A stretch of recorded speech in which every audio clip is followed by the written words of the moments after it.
வணக்கம் மக்களே! நம்ம கார்த்திக் கதையில ஜூலை 16 என்ன நடக்க போகுது அப்படிங்கிறத பத்தி தாங்க இந்த வீடியோல இப்ப நம்ம பார்க்க போறோம். வீடியோவுக்கு மறக்காம லைக் பண்ணிக்கோங்க. நீங்க லைக் பண்றது தான் எங்களுக்கு அடுத்தடுத்து வீடியோ போடுறதுக்கு ரொம்பவே இன்ட்ரெஸ்டிங்கா இருக்கும். ஸோ மறக்காம லைக் பண்ணிட்டு இந்த வீடியோவை தொடர்ந்து பாருங்க. என்ன நடக்குது அப்படின்னு பார்த்துக்கிட்டிங்கன்னா, நம்ம ஹீரோயின் இருக்காங்கல்ல, அவங்க ஷோரூமுக்கு போறாங்க. ஷோரூம்ல இருக்கிற அந்த மேனேஜர் ரேவதியை சந்திச்சு, "ரேவதி மேடம், என்ன ஞாபகம் இல்லையா? உங்களுக்கு ரொம்ப சூப்பரான ஒரு கூப்பன் வந்துட்டு வந்திருக்கு. நீங்க என்னடான்னா, உங்களுக்கு இது கிடையாது அப்படின்னு சொன்னீங்களாம்ல. இப்பதான் என்னோட வேலையாட்கள் சொன்னாங்க." அப்ப ரேவதி சொல்றாங்க, "ஆமா சார்.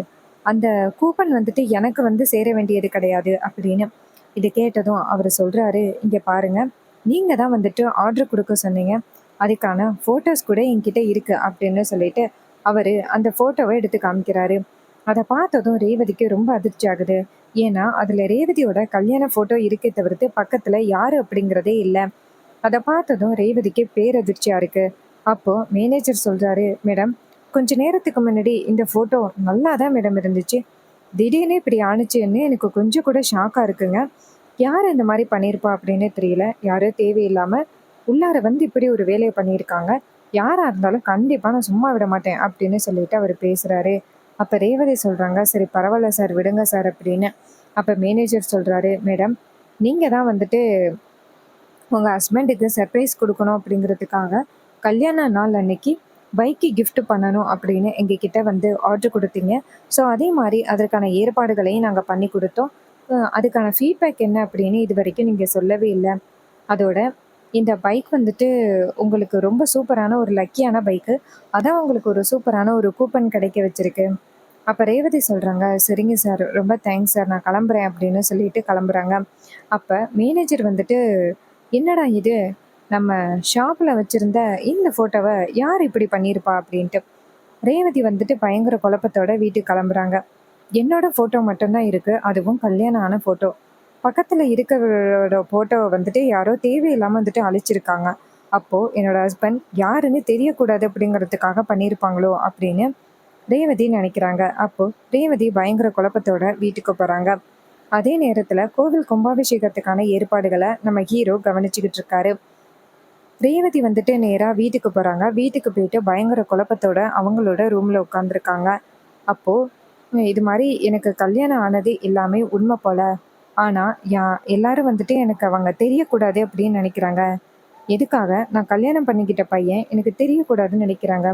ஸோ இதுக்கு பின்னாடி கண்டிப்பா ஏதோ ஒரு காரணம் இருக்கு. அந்த காரணம் என்ன அப்படிங்கிறத நான் சீக்கிரம் கண்டுபிடிக்கணும் அப்படின்னு ரேவதி நினைக்கிறாங்க. அப்போ அவங்க அம்மா சொன்ன விஷயம் ஞாபகம் வருது. "உன்னோட ரூமுக்கு நீ போகக்கூடாது" அப்படின்னு ஈஸ்வரி கொஞ்ச நாளைக்கு முன்னாடி சொல்லியிருந்தாங்கல்ல. அது வந்து ரேவதிக்கு ஞாபகம் வருது. அம்மா கொஞ்ச நாளைக்கு முன்னாடி, "அந்த ரூமுக்கு நீ போக வேண்டாம். ரோகிணியோட ரூம்ல தங்கிக்க" அப்படின்னு என்ன சொன்னாங்க. ஸோ நான் இப்ப போயிட்டு ரோகிணியோட ரூம்லேருந்து என்னோட ரூமுக்கு போயிட்டு பார்க்க போறேன். ஸோ கண்டிப்பா அங்க ஏதாவது கிடைக்கிறதுக்கு வாய்ப்புகள் இருக்கு அப்படின்னு நேரா அவங்களோட ரூமுக்கு போறாங்க. அங்க போயிட்டு ஏதாவது கிடைக்குதா அப்படின்னு தேடி பார்க்குறாங்க. அப்பதான் ரேவதியோட பீரோல்குள்ள கல்யாண ஃபோட்டோ இருக்கிறத பார்க்குறாங்க. அந்த கல்யாண ஃபோட்டோவ பார்த்ததும் ரேவதிக்கு பேரதிர்ச்சியா இருக்கு. இதுல என் ஃபோட்டோவும், இன்னொருத்தவங்க ஃபோட்டோவும் இருக்கு. இதுலயும் வந்துட்டு மாப்பிள்ளையோட ஃபோட்டோவ வந்து அழிச்சு வச்சிருக்காங்க. அப்போ அவர் யாருன்னு தெரியக்கூடாது அப்படிங்கிறதுக்காக இப்படி பண்றாங்க போல அப்படின்னு ரேவதி நேரா அந்த ஃபோட்டோவ எடுத்துட்டு எல்லா ஃபோட்டோவையும் பார்க்குறாங்க. எல்லா ஃபோட்டோவிலையும் மாப்பிள்ளை ஃபோட்டோவ கரெக்ட்டா வந்து அழிச்சு வச்சிருக்காங்க. அத பார்த்ததும் ரேவதிக்கு பேரதிர்ச்சியா இருக்கு. என்னடா இது இப்படி நடக்குதே! அப்போ அவர் யாரு அப்படின்னு எனக்கு தெரியக்கூடாது அப்படிங்கிறதுக்காக தான் எல்லாரும் இப்படி பண்றாங்க அப்படின்னு ரேவதிக்கு சந்தேகம் வர ஆரம்பிச்சிருது. அதுக்கப்புறமா கோவில்ல வந்துட்டு நம்ம ஹீரோ இருக்காருல்ல, கோவில் கும்பாபிஷேகத்துக்கான பூஜைகள பத்தி அங்க உள்ள ஊர் தலைவர்கள் கிட்ட பேசிக்கிட்டு இருக்காங்க. அப்போ ரேவதி இருக்காங்கல்ல, அவங்க எதேர்ச்சியா கோவிலுக்கு சாமி கும்பிட்றதுக்காக வராங்க. எதனாலன்னா, இதுக்கு பின்னாடி நெறைய சூழ்ச்சிகள் இருக்கு. என் வாழ்க்கைய சுத்தி என்ன நடக்குது அப்படின்னு எனக்கு ஒண்ணுமே புரியல அப்படின்ட்டு நம்ம ஹீரோயின் வந்துட்டு ரொம்ப குழப்பத்தோட வந்திருக்காங்க. அப்பதான் ஹீரோ இருக்கிறத பார்த்துட்டு ஓடி போய் ஹீரோ கிட்ட, "கார்த்திக் மாமா, நீங்க இங்க என்ன பண்றீங்க?" அப்படின்னு. அதுக்கு அந்த ஊர் தலைவர் சொல்றாரு, "என்னம்மா, ஐயாவ பார்த்து இப்படி கேட்குறீங்க? ஐயா தாம்மா இந்த கோவில் கும்பாபிஷேகத்துக்கான பூஜைகள் எல்லாத்தையுமே பார்த்துக்கிட்டு இருக்காரு." அப்ப ரேவதி சொல்றாங்க, "அப்படியா? சரி, சரி. பார்க்கட்டும். மாமா தான் எல்லா பொறுப்புகளையும் சூப்பரா பார்த்துப்பாரு அப்படின்னு. ஊர் தலைவர் சொல்றாரு, ஆமாம்மா, யாருக்கிட்ட ஒப்படைச்சாலும் இந்த கோவில் கும்பாபிஷேகத்தை சிறப்பா பண்ண மாட்டாங்களா, சிறப்பா பண்ணுவாங்களா அப்படிங்கிறது சந்தேகம்தான். ஆனா கார்த்தி தம்பி வந்துட்டு சூப்பரா பண்ணிருவாரு. ஏன்னா அவரு சேதுபதி ஐயாவோட வளர்ப்புல, அதனால சூப்பரா பண்ணிருவாரு அப்படின்னு. அப்போ கார்த்தி சொல்றாரு, ஆமா, எங்க மாமா வந்ததோட கோவில் கும்பாபிஷேகத்தையும் ரொம்ப நல்லபடியா முடிச்சிடலாம் அப்படின்ட்டு நம்ம ஹீரோ பேசுறாரு. அப்போ ஊர் தலைவர்கள் சொல்றாங்க, சரிங்க தம்பி, நீங்க அந்த கும்பாபிஷேகத்தை நல்லபடியா நடத்துவீங்க அப்படின்னு எங்களுக்கு நல்லாவே நம்பிக்கை இருக்கு. சரி, கோவில் பூஜைக்கான பொருட்களை வாங்கிட்டு வந்துட்டீங்களா? அப்ப ஹீரோ சொல்றாரு, வாங்கிட்டு வந்துட்டேன். ரேவதி, அந்த கார்ல இருக்கு, அதை மட்டும் நீங்க எடுத்து கொண்டாந்து தரியா?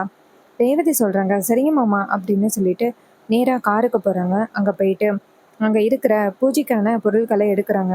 அப்ப ஹீரோவோட அந்த பர்ஸ் இருக்குல்ல, அது வந்து கீழே விழுகுது. அந்த பர்ஸ்லேருந்து ஒரு கல்யாண ஃபோட்டோ கீழே விழுகுது. அப்போ வந்துட்டு ரேவதி பார்க்கல. பூஜைக்கான பொருட்களை ஹீரோ கிட்ட கொண்டு போய் கொடுத்துட்டு, இருங்க மாமா, காரை க்ளோஸ் பண்ணிட்டு வரேன் அப்படின்ட்டு அங்கேருந்து வராங்க. வந்துட்டு பார்த்தா அங்கே ஏதோ ஒரு கார்டு கிடக்கிறத ரேவதி பார்க்குறாங்க. பார்த்துட்டு அதை எடுத்து வைக்கலாம் அப்படின்னு எடுத்து திருப்பி பார்த்தா உள்ளார நம்ம ஹீரோ வந்துட்டு அவங்க 2 பேருக்கும் கல்யாணம் ஆன ஃபோட்டோவை வச்சுருக்காங்க. அதை பார்த்ததும் ரேவதிக்கு பேரதிர்ச்சியாக இருக்குது.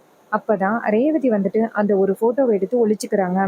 அதுக்கப்புறம் பர்ஸ்குள்ள அந்த ஏடிஎம் கார்டு, இன்னொரு ஃபோட்டோ எல்லாத்தையும் வச்சு நேராக ஹீரோ கிட்ட அந்த பர்ஸை கொண்டாந்து கொடுக்குறாங்க. மாமா, இது காரில் கடந்துச்சு அப்படின்னு சொல்லிட்டு கொடுத்ததோட ஹீரோவும் சரி அப்படின்னு சொல்லிட்டு வாங்கி வச்சுக்கிறாரு.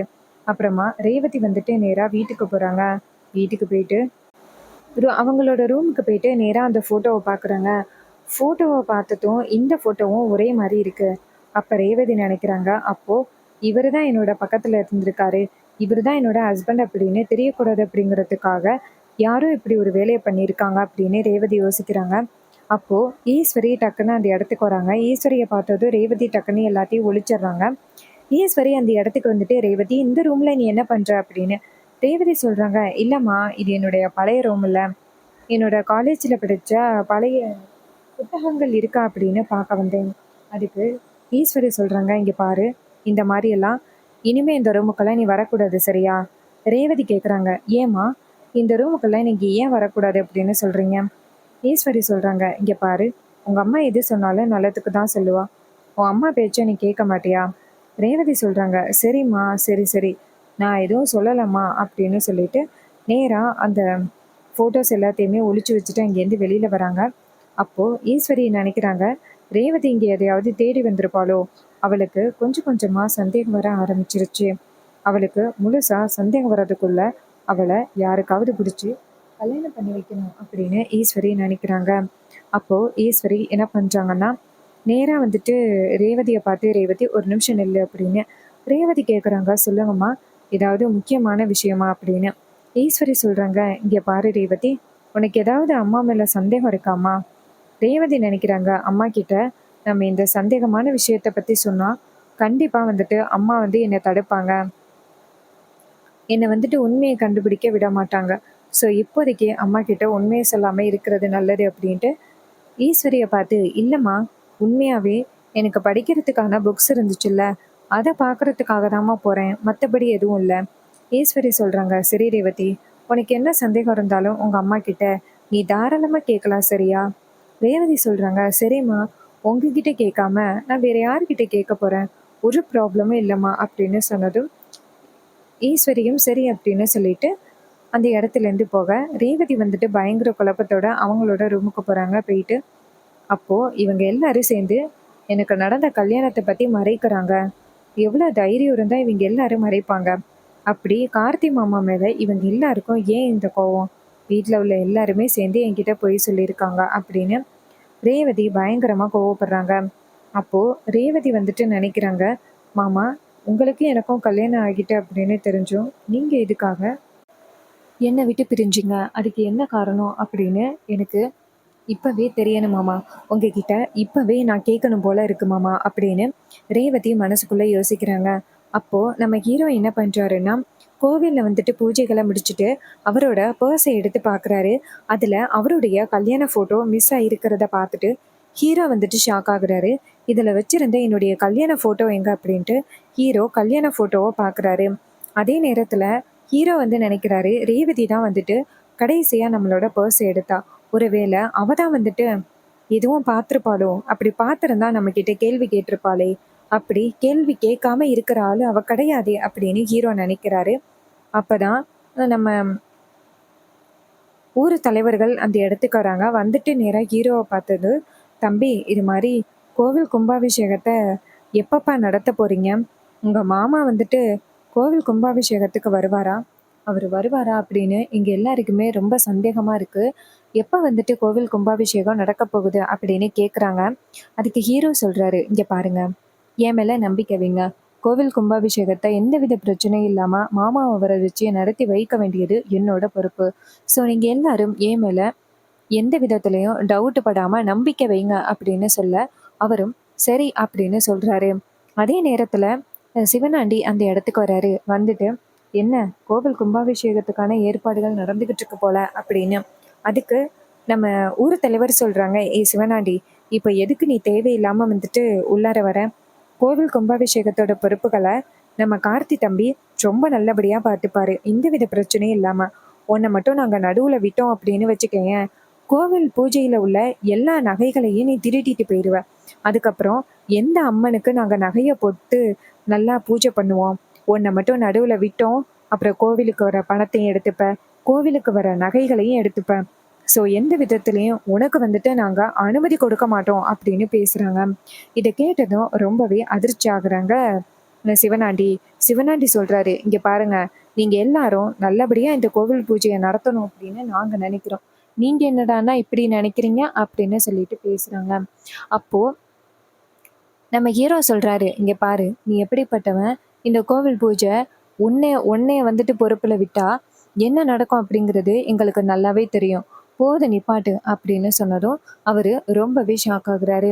அப்புறமா ஊர் தலைவர்கள் சிவனாண்டிய பார்த்து, "சிவனாண்டி, இதுவரைக்கும் நீ எங்களுக்கு கொடுத்த நல்லது எல்லாமே போதும். இதுவரைக்கும் நாங்க அனுபவிச்சதும் போதும். கிளம்பு" அப்படின்னு சொன்னதும் சிவனாண்டி ரொம்பவே அதிர்ச்சியாகி அவமானப்பட்டு அந்த இடத்துல இருந்து போறாரு. இன்னொரு பக்கம் ரேவதி வந்துட்டு வீட்ல ரொம்பவே குழப்பத்துல இருக்காங்க. இனிமே நம்ம வந்துட்டு இப்படி பொறுமையா இருக்கிறது நல்லது கிடையாது. நேரா மாமாவ பார்த்து நம்ம கேட்போம். "ஏன் மாமா இப்படி பண்ணீங்க? ஒருவேளை உங்களுக்கும் எனக்கும் கல்யாணம் ஆகி அம்மாவே வந்துட்டு நீங்க என்னை விட்டு பிரிஞ்சிருக்கணும்னு சொல்லியிருந்தாலும், நீங்க வந்து என்னை விட்டு போயிருக்க கூடாது. எனக்கு எப்பவுமே துணையா இருந்து எனக்கு சப்போர்ட் பண்ணியிருக்கணும். எனக்கு பழைய விஷயங்கள ஞாபகத்துக்கு கொண்டு வரதுக்கு நீங்க உதவி பண்ணியிருக்கணும். ஆனா நீங்க எதுவுமே பண்ணாம இத்தன நாளும் வேடிக்கை பார்த்துக்கிட்டு இருந்திருக்கீங்க. அதுக்கு முக்கிய காரணம் கண்டிப்பா அம்மாவா தான் இருப்பாங்க. அம்மா தான் கண்டிப்பா வந்துட்டு நீங்க உண்மைய சொல்ல விடாம தடுத்திருப்பாங்க. ஏதோ ஒரு விஷயம் நடந்திருக்கு. ஆனா அப்பா, நான் கண்டிப்பா வந்துட்டு உங்க எல்லார்கிட்டயும் நான் கேட்பேன். எதுக்காக வந்துட்டு எல்லாருமே சேர்ந்து என்னையும் என் புருஷனையும் பிரிச்சு வச்சீங்க அப்படிங்கிறத நான் கண்டிப்பா ஒரு நாள் கேட்பேன்" அப்படின்னு சொல்லிட்டு ரேவதி பயங்கர கோவத்தோட இருக்காங்க. இன்னொரு பக்கம் ஈஸ்வரி வந்துட்டு நேரா சந்திரா கிட்ட போயிட்டு, "சந்திரா, ரேவதிக்கு உண்மையெல்லாம் தெரிஞ்சிருச்சு அப்படின்னு சந்தேகமா இருக்கு" அப்படின்னு. அதுக்கு அந்த சந்திரா சொல்றாங்க, "ஏன்க்கா அப்படி சொல்ற?" அப்படின்னு. அதுக்கு ஈஸ்வரி சொல்றாங்க, "ஆமாண்டி, அவ வர வர என் மேல ரொம்பவே சந்தேகப்பட்டு பேசுறா. அன்னைக்கு அந்த டாக்டர் பொண்ணு வந்துட்டு உளறிட்டு போனால்ல, அதுலேருந்து ரேவதிக்கு என் மேல சந்தேகமா தான் இருக்கு. அவள சமாளிக்கிறது எனக்கு ரொம்பவே கஷ்டமா இருக்குடி" அப்படின்னு. அதுக்கு சந்திரா சொல்றாங்க, "அக்கா, நீ கவலைப்படாத. அவ என்னதான் வந்துட்டு குழம்புனாலும் அவ நம்ம பேச்ச தான் கேட்டாகணும். ஸோ நீ எதுக்கும் கவலைப்படாதக்கா" அப்படின்னு சொல்ல, ஈஸ்வரி சொல்றாங்க, "சரி சந்திரா, எதுக்கும் வந்துட்டு கொஞ்சம் பாதுகாப்பா தான் இருக்கணும். அவளுக்கு மட்டும் உண்மை தெரிஞ்சுச்சு. அதுக்கப்புறம் அவ பாட்டுக்கு அந்த டிரைவர் பையன் கூட போயிருவா. அதுக்கப்புறம் நம்மளால ஒண்ணுமே பண்ண முடியாது." அப்ப சந்திரா சொல்றாங்க, "ஆமாக்கா, அந்த அளவுக்கு நம்ம விட்டுற மாட்டோம். நீ கவலைப்படாத" அப்படின்னு சொல்றாங்க. அண்ட் இந்த கதை உங்களுக்கு பிடிச்சிருக்கா? இந்த கதை பிடிச்சிருந்துச்சுன்னா இந்த வீடியோவுக்கு மறக்காம லைக் பண்ணிக்கோங்க. நீங்க லைக் பண்றது தான் எங்களுக்கு அடுத்தடுத்து வீடியோ போடுறதுக்கு ரொம்பவே இன்ட்ரெஸ்டிங்கா இருக்கும். ஸோ மறக்காம லைக் பண்ணிட்டு இந்த வீடியோவை தொடர்ந்து பாருங்க. Thank you for watching. See you on next video.